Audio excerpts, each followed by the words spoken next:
Hello guys, welcome back to the channel. Let's move that down so you can see the posters.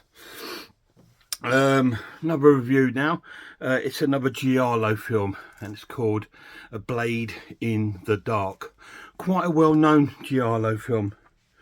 Not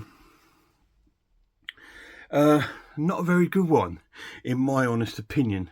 Just because it's just boring. It's not a terrible film or anything like that. It's just a bit boring. It just doesn't really sort of like go anywhere. It's about a young lad he's like a songwriter, and he's been asked to write this soundtrack for this murder film.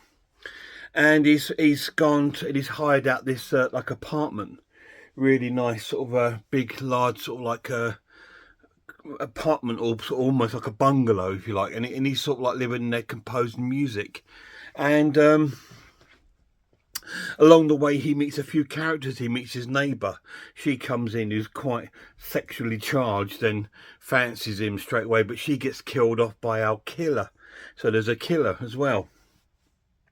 And we get to meet the gardener, and we get to meet some other sort of like characters that are from his sort of film sort of thing. And there's people getting sort of bumped off while he's writing this soundtrack, and there's a lot of sort of like stalking going on. And it's the real negative thing about the film is that it's all filmed in one sort of like place in his apartment, and it doesn't go very far from there. Maybe the garage or the grounds and stuff like that. And I think that's what makes it so boring, because there's no sort of like real sort of like elements of location, whereas most Giallo films are sort of like all everywhere, and sort of like, you know, all over the city or town. And this has got an 18 certification, which I don't believe it deserves, because there's not that much in it. There is a little bit of gore, there is a couple of cool deaths in the film, but there's nothing really to shout about to make this sort of like an 18. It's not even ultra sort of like sleazy or anything like that. I found it quite middle of the road, which is a shame. That I have seen it a long time ago. I used to have it on a Vipco DVD, but I've re-brought it now on Blu-ray because it's been a long time, and it got released last year on 4K and on a new release for the Italian collection on 88 Films. And I was and ahhing about it, but it was in an offer that HMV are running at the moment, 2 for 15. So well, I thought I'll pick that up, and I'm glad I didn't pay no more than that. So that's probably cost me about £7. So for £7, it's a good buy. And you know, and it's not like it's not a good story. I mean, what a great concept.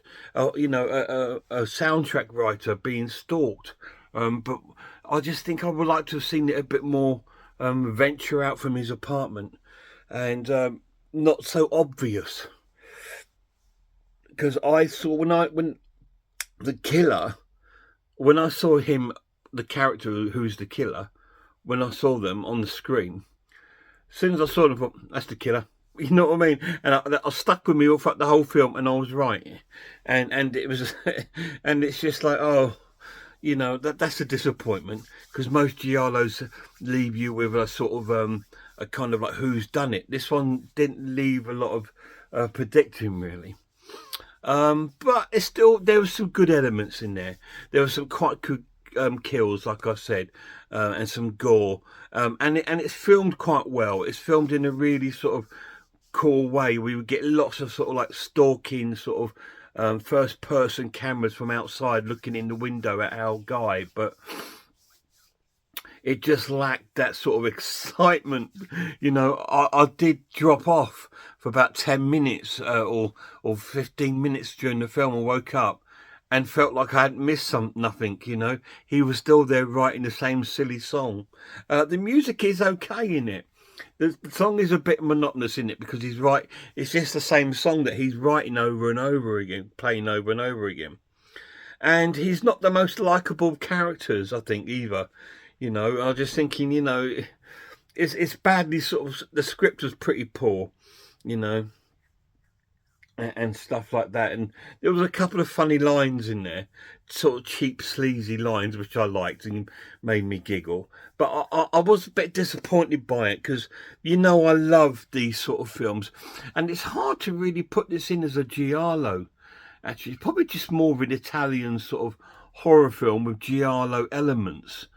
Because it's not your typical giallo film. Like I said, a giallo film has like police investigations, it has locations and stuff like this. This one didn't.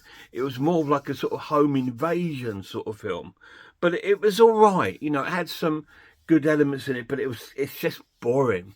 But I'm still going to score it a good watch and give it a 7 out of 10 because I can see why people would like it. I can see some, you know, why people would find this quite enjoyable. It is a slow-paced film, which as you well know, it does not bother me. I prefer them over the fast-paced action films. I prefer a slow burn film because I like character creation. I like to feel my film. I like to feel the atmosphere. I like to feel the sort of build up and get an understanding why these events are happening rather than just seeing them happen like in a violent nature where they just happen. There's no storyline beyond it. But I love that too. But that's cool. But I really loved. I love a slow-paced film, but this one was slow-paced, and it didn't go anywhere with it. We know what's happening. We know there's a killer there, you know, and all this sort of stuff, and you know, but it's okay, you know. Like I said, it's a good film, but it was a bit boring for me, and that's saying something. It has to be something really boring to sort of like for me to get bored of it. So this is why it's quite a short review, because I'm not going to spend 10-15 minutes bagging on a film, because this is someone's work and they've put effort into it, and you know, they felt heart to do it, and I kudos to that, and that's cool. And it's a really well liked sort of film. This looks really cool from the back with the gory scenes, and the death scenes are pretty cool in the film, and really good. I just found it a bit too predictable for those scenes, and I just thought the story was just a little bit off for me. But it's still a really good film, and I do recommend it for anybody who loves Italian horrors. If you like Italian horrors, you need this in your collection, no matter if it is a little bit boring, because it is down as a classic sort of like film from that sort of era. So, but yeah, it's a good watch, 7 out of 10. And if you guys seen it, if you have, let me know down below what you think of it. I'm not bagging on the film. I apologise if I come across as if I am. I'm not, because it's filmed really well. It's got some great scenes. It's got good music. It's got some atmosphere going on in the film. It just moved slow and didn't go anywhere. You know, it didn't even leave the house. But there we go. But if you loved it, I'm glad you did, and I'm glad you get a great time out of it. And I probably will rewatch this at some point to see if my love has grown for it. And if it does, I would do another review. But if not, we'll archive this one into my reviews. But I will be digging it out again to watch, because like I said, I did get something out of it. The deaths were cool, and I got some funny lines out of that, which was really cool. You see what I mean? Even if it's a film that's not particularly my sort of thing, I'll always try and find something in it. Because I think this is someone's work. This is someone's, you know, that they've gone through the painstakingly process of making this movie years ago. It's cost them probably a fair bit of money. So to show some appreciation for what they've done is still valid and still important, I think. In film. So even if it's a film you don't particularly like, it's always good to try and give it that sort of like, get something out of it. You know, like for example, the cannibal films. I hate the animal cruelty that they felt the need to do. Not just that, some of the other Italian horror films and sort of like crime films have some animal cruelty in it, and I hate that. There's absolutely no need for it.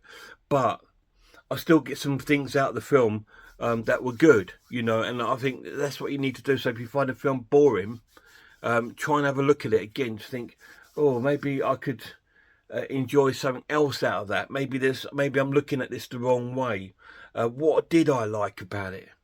I enjoyed the kills. You know what I mean? So there was something cool there, and thinking, well, if I enjoyed the kills, maybe I should go back and revisit it in a few months' time to see if my mind, maybe I was just in the wrong place at the wrong time to watch it.